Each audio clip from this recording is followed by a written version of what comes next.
Alrighty, YouTube video number 2, heat treatment, at least the abridged version. So, when I heat treat, I use a lot of ADCRV2. So, today I'm going to heat treat this engraved harpoon belt knife, whatever you want to call it, fighter, EDC. This is a fairly popular design for me. I've got a skeletonized tang on them so that I can basically keep the weight down. I've got the pinholes in place. These were part of a water jet service that I used to get my knives cut out for my popular models so that I can kind of shortcut my time a little bit, and from going around to cutting them out one at a time, or forging them out one at a time, to being able to offer a affordable belt knife or an affordable former knife in a steel that I really like and trust. ADCRV2, nice tough steel, 80 points of carbon, some chromium, some vanadium. Heat treatment does require a soak time to get the best out of it. I heat treat with a kiln. You can heat treat with a forge. The way to heat treat with a forge is you would take the steel, get it to a known temperature. You can use thermocouple, the melting table salt trick, heat crayons. You could get a infrared thermometer you could shoot into the forge with, and get it and kind of just record where your PSI is, so you know roughly what PSI your tank runs at for what temperature, so you can set it up quick the next time. I've done that for years. I moved over to a kiln, and I want to say 2019. I have an even heat 31.5 with the 10 tap controller. It's nothing super fancy. It is a bigger unit. I got a larger unit so that if I had the call to heat treat larger items, I could heat treat something up to 30 inches long uniformly. There's tons of heat treat options. There's the air blast kilns from Jantz. There's the suspended sand fluid heat treat kilns.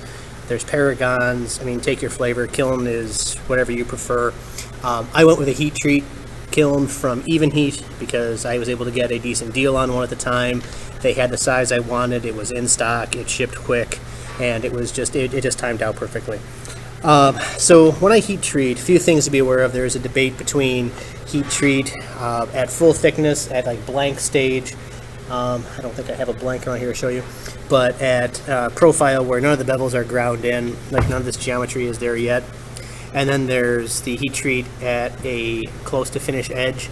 Advice I would give for heat treating, at least ADCRV2 specifically, it is a very heavily decarbing steel. So when you quench it, I would recommend that you leave your edge thick enough that you can grind out some of that decarb and some of that kind of pockmarking you get from holding it at temperature. There's a workaround. There's actually a few workarounds. I've heard some guys that use engine header paint that goes off at like 2,000 degrees. And when I'm quenching this, I'm in the 1485, 1520 range window. Your temperatures may vary depending on how you choose to heat treat. But the recommendation I have is this ATP 641. It's an anti-scaling and kind of like a heat, water-soluble heat paste paint-on solution. You get it from Brownells.com. It's relatively inexpensive. One can lasts a really long time. I've had this can for, I want to say, going on 3 years now, and it's from an order I did where I did an engraved blade, and I had to heat treat at a certain stage of it where it was already engraved by the hand engraver, and I needed to be able to heat treat it at nearly finished thickness without any decarb, so I didn't damage the engraving from post-heat treatment grinding. Since I've done that, I've pretty much gone over to using this stuff full time, so ATP 641.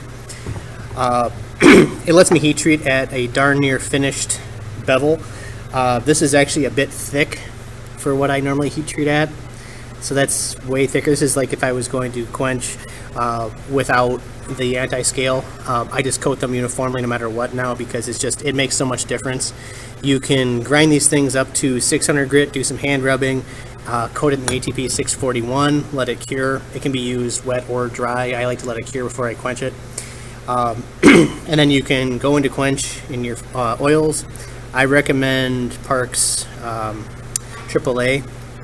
for 80 CRV2, and I use Parks 50 for my Damascus.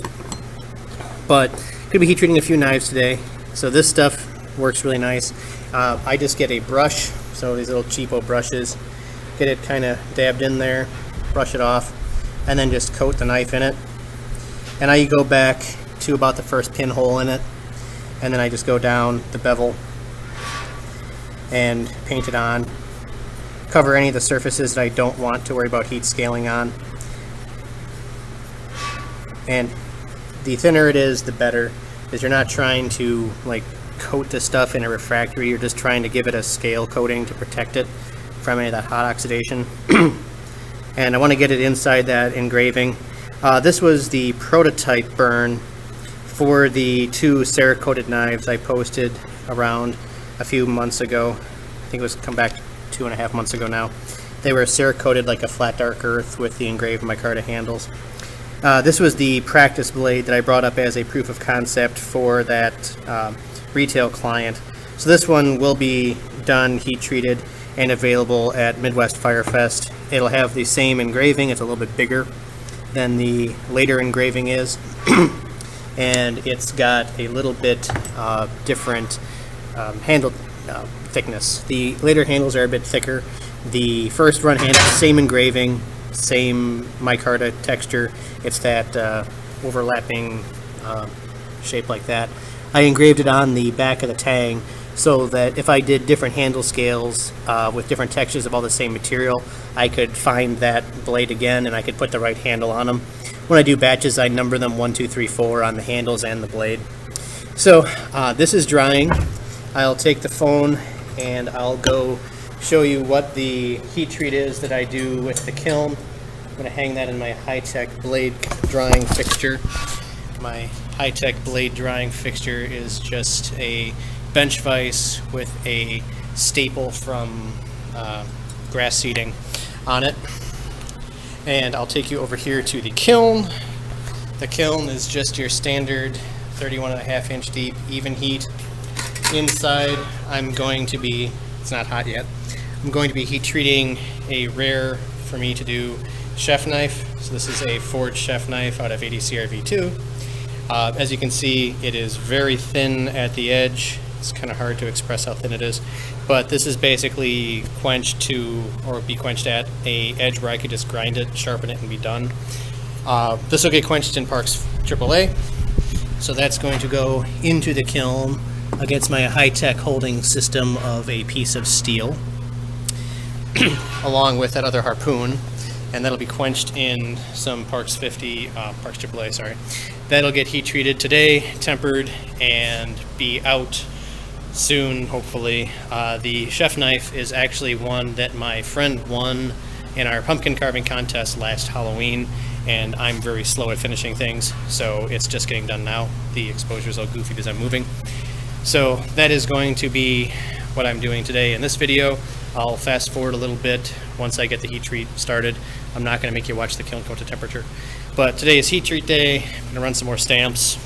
And then I'm just going to let those temper for 2 hours or 2 4-hour cycles or 2 3-hour cycles at like 400, 425. But the handles for that harpoon are these engraved scales that I did the last time round. So these are done in the fiber laser in my basement. Fiber lasers will engrave micarta and some G10. They're just a little iffy on the settings. I'm eventually going to heat treat this.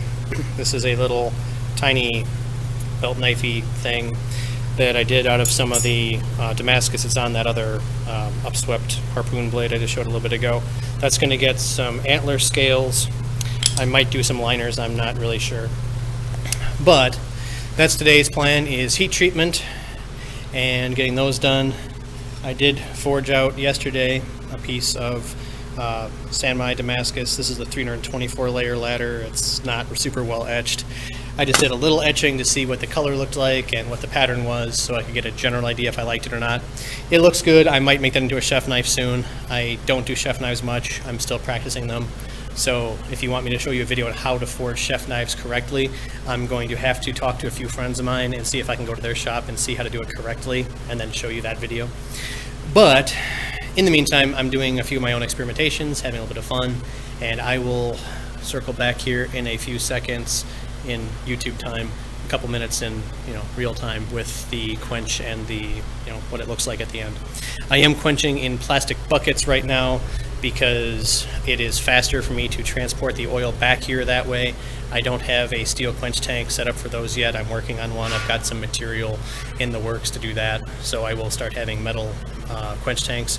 You don't want to quench in plastic buckets or anything plastic. On the Forge and Fire show, you saw someone do that with a PVC or a fiberglass like drain tube. He almost caught his shop on fire. Very bad thing to do. So the buckets are temporary. They're not what I normally use. I typically have a steel tube, either square or round.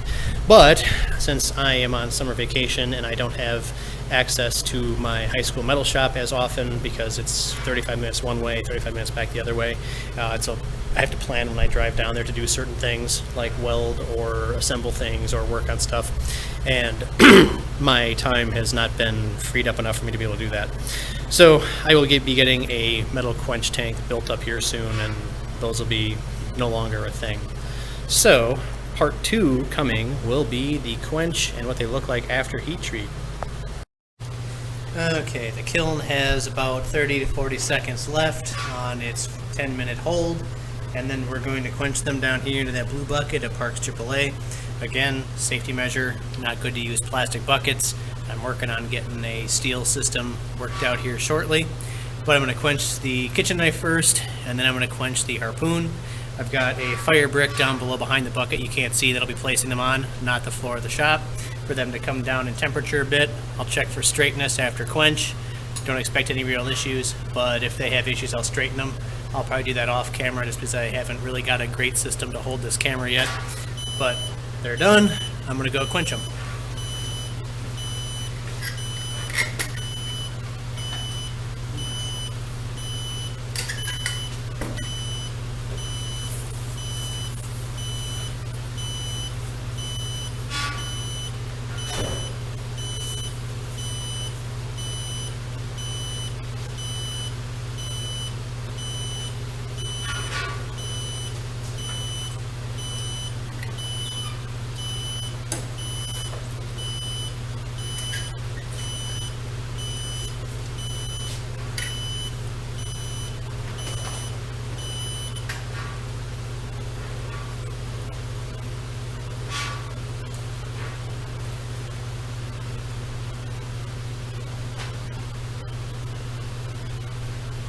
Both look good.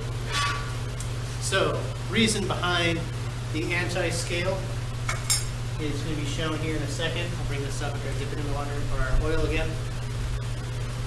So, the anti-scale blows off, and I get this really nice texture underneath where I don't have to do much cleanup. It's just a little bit of grinding and polishing. It's nice and gray, as you can see. This came out nice and straight. I will let this air cool, and then we'll temper it. This one will get in for about 400 degrees for 2-3 hour cycles. The harpoon knife I'm going to put in at 425, and I'm going to let that sit for 2 4-hour cycles as well.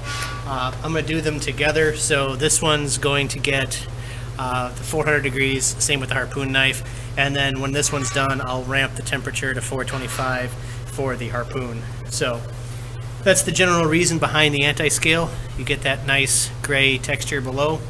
You don't have to worry about any decarb, anything crazy going on. It makes a nice clean surface.